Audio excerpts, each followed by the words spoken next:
More than 46,000 new unemployment claims were filed in Illinois last week. That's a 442% increase from the same week last year. With jobless claims piling up, the state is now paying out $23 million a day in unemployment benefits. And that doesn't even count the people still waiting for their money. Even worse, some of it is going to scammers, and all of it is draining the fund quickly. CBS 2 investigator Dorothy Tucker uncovers what it will take to replenish the money. Here is the card that I received. A debit card sent to Tracy Weathers, courtesy of the Illinois Department of Employment Security.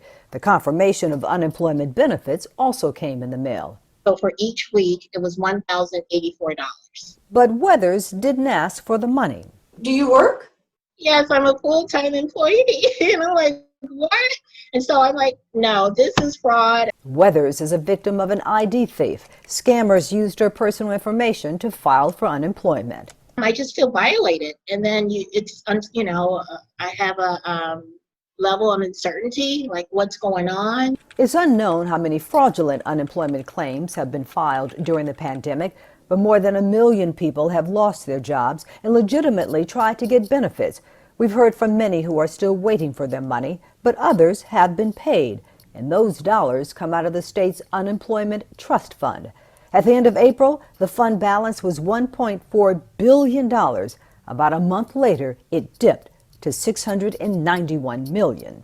Clearly, this pandemic and the shutting of the economy has had an enormous impact, not just on Illinois, but every state. We analyzed the data and discovered 4 other states used up more of their trust fund money in May than Illinois.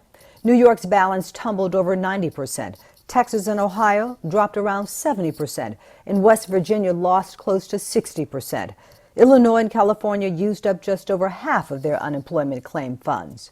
We're seeing record levels of demand for unemployment benefits. Of course, the state's funds are starting to be withdrawn at an excessive rate. Shutting the economy meant employees got laid off, so businesses no longer collected payroll taxes, which goes directly to the trust fund. Massell says opening the economy, i.e. reopening businesses, will help some, but not much. If restaurants are operating at 25% capacity and people are not able to gather for concerts and conventions and large gatherings, it's not going to be a full recovery until that occurs. So it's going to take time to replenish the trust fund, but since unemployment benefits still have to be paid, Massell says at some point the state will run out of money. I think they're getting very close right now. There are some lifelines available. The state can get reimbursed for up to half of benefits paid through federal legislation, or the state can borrow the money, which eventually taxpayers will have to repay. Dorothy Tucker, CBS 2 Investigators. And the bill for unemployment benefits is still mounting across the country. Analysis out today from Bloomberg News found nearly 1/3 of Americans who've lost their jobs since March still haven't been paid yet. The CBS 2 investigators have been keeping tabs on Illinois unemployment systems problems since the pandemic began.